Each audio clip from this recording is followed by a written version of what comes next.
Hello বন্ধুরা, বাংলা নিউজে আপনাকে স্বাগত। শুরুতেই সংবাদের শিরোনাম, পরে বিস্তারিত জানিয়ে দেব আমাদের হাতে থাকা সর্বশেষ গুরুত্বপূর্ণ আপডেট বাংলা সংবাদ। সুপ্রিম কোর্টের আঙ্গিনায় আইনজীবীদের হাতাহাতি। একটি স্পর্শকাতর মামলার শুনানি চলাকালে আজ আদালত চত্বরে দুপক্ষের আইনজীবীদের মধ্যে উত্তপ্ত বাক্য বিনিময় ও ধাক্কাধাক্কি হয়। আদালতের মর্যাদার রক্ষায় কি পদক্ষেপ নিলেন? রোহিঙ্গাদের ফেরাতে মায়ানমারের সঙ্গে নতুন চুক্তি। আজ সকালে পররাষ্ট্র মন্ত্রণালয়ে এক গোপন বৈঠকের শেষে এক কর্মকর্তা ইঙ্গিত দিয়েছেন বড় একটা চুক্তির, তবে প্রত্যাবাসনের শর্তগুলো কি কি তা এখনো ধোঁয়াশা। এলসি জটিলতায় ভোমরা ও হিলিশ সীমান্তে পেঁয়াজবাহী ট্রাক আটকে পড়ার খবর আজ ছড়িয়ে পড়েছে। রমজানের আগে এই কৃত্রিম সংকট তৈরি নেপথ্যে কারা? ব্যক্তিগত গাড়ি কমিয়ে শিক্ষার্থীদের জন্য শুল্কমুক্ত সুবিধায় ইলেকট্রিক বাস আমদানির সিদ্ধান্ত আজ চূড়ান্ত করেছে মন্ত্রিসভা। এর ফলে ঢাকার রাজপথে ট্রাফিকের জ্যাম কতটা কমবে তা নিয়ে চলছে জল্পনা। নতুন জাতীয় শিক্ষাক্রম কি আবার বদলাচ্ছে? শিক্ষার্থীদের মূল্যায়ন পদ্ধতিতে অভিভাবকদের আপত্তির মুখে আজ বিশেষজ্ঞ কমিটির জরুরি বৈঠক ডেকেছে সরকার। কি কি পরিবর্তন আসার সম্ভাবনা রয়েছে? টিপাইমুখ বাঁধ আমাদের নিজেদের তৈরি করা এক বিপর্যয়।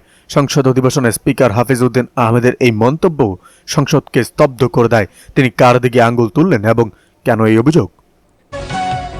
সরকারি চাকরি প্রার্থীদের দীর্ঘদিনের আন্দোলনের মুখে জনপ্রশাসন মন্ত্রণালয় আজ একটি চূড়ান্ত খসড়া তৈরি করেছে। বয়সের এই ছাড় কি সব ক্যাডারদের জন্য প্রযোজ্য হবে? রহস্যের সমাধান আসছে। তিস্তা মহাপরিকল্পনায় চীনের নতুন প্রস্তাব। তিস্তা নদী নিয়ে চীনের একটি উচ্চ পর্যায়ের টেকনিক্যাল দল আজ সরকারের কাছে নতুন নকশা জমা দিয়েছে।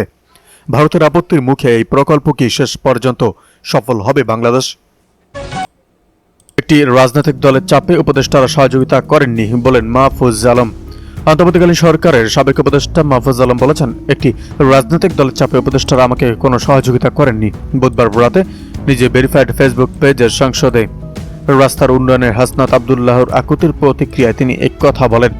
ফেসবুক পোস্টে মাহফুজ আলম লেখেন, আজকে হাসনাতের সংসদে আকুতি দেখে মনে পড়ল যে রামগঞ্জ লক্ষ্মীপুরের উন্নয়নের জন্য 4 থেকে 5 জন উপদেষ্টার কাছে গিয়েও কোনো হেল্প পাইনি। তাদের সাথে কয়েকবার দেখা করেছি, ডিও লেটার দিয়েছি, সেসব লেখার সময় এখনো আসেনি। তিনি আরও লেখেন, এতটুকু বলতে পারি যে একটি রাজনৈতিক দলের চাপে ওনারা আমাকে কোনো সহযোগিতা করেননি। হাসনাত বলেছেন, এলাকায় মুখ দেখাতে পারবেন না, আর আমার মুখটা ঢেকে দিয়েছিলেন আমার সহকর্মীগণ। আভ্যন্তরীণ সরকার কিভাবে চলতো এটা নিয়ে কত মিথ্যা আর গুঞ্জন হলো। গুঞ্জন আর নানা হিসেবের বাইরে তো অনেক সত্য আছে।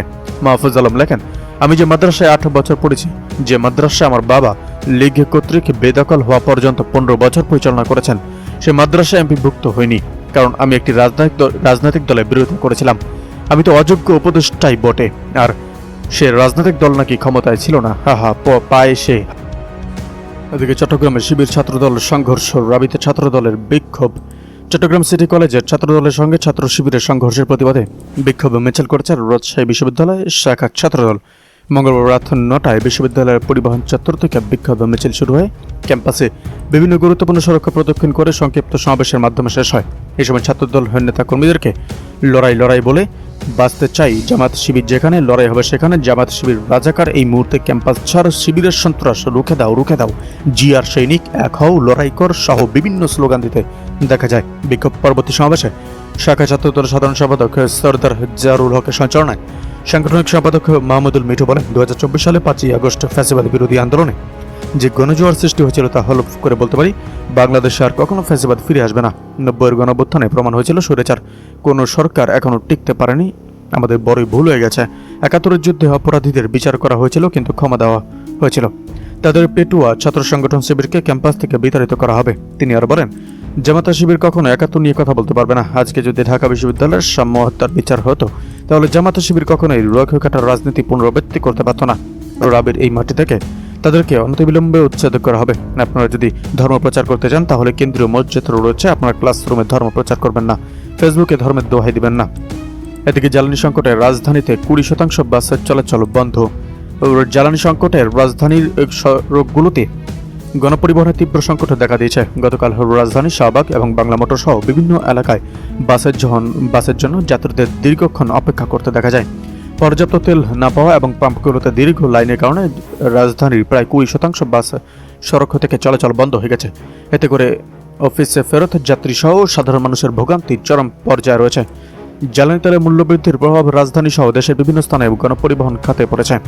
সরকারি ভাড়া পুনরুদ্ধারণের কোনো আনুষ্ঠানিক ঘোষণা না থাকলেও অনেক রুটে চালক ও হেলপাররা ইচ্ছেমতো অতিরিক্ত ভাড়া আদায় করছেন বলে অভিযোগ উঠেছে। এতে সবচেয়ে বেশি ভোগান্তিতে পড়েছেন সাধারণ ও নিয়মিত যাত্রীরা।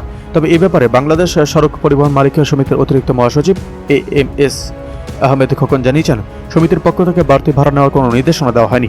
ভাড়া নির্ধারণের ব্যাপারে এ পরিবহন নেতা বলেন, গত রবিবারের বৈঠকে কোনো সিদ্ধান্ত হয়নি, তবে আজ বুধবার মন্ত্রণালয়ে এই বৈঠক নিয়ে আলোচনা হওয়ার সম্ভাবনা রয়েছে। জ্বালানি সংকটের কারণে রাজধানীর প্রতিটি বাসে অতিরিক্ত যাত্রীতে ঠাসা থাকছে। আগে যেখানে একই রুটে একাধিক বাস নিয়মিত চলাচল করত, এখন সেখানে দীর্ঘ সময় পরপর মাত্র একটি বাসের দেখা মিলছে। চালকরা বলছেন, জ্বালানি তেল সংগ্রহ করতে গিয়েই তাদের দিনের একটি বড় অংশ ব্যয় হচ্ছে। শুভযাত্রা পরিবহনের চালক বিল্লাল হোসেন জানান, প্রতিদিন তেল সংগ্রহ করতে পাম্পে 3 থেকে 4 ঘন্টা সময় চলে যায়। এই সময়ে অন্তত একটি অতিরিক্ত ট্রিপ দেওয়া সম্ভব হতো। উল্লেখ্য, ঢাকা সড়ক পরিবহন মালিকদের সমিতি হিসাবে মতে রাজধানীর প্রতিদিন প্রায় 4000 বাস চলাচল করে। এদিকে মন্ত্রী সাহেব প্রশংসা একটু কম করেন, বললেন স্বাস্থ্যমন্ত্রীকে খোদ প্রধানমন্ত্রী।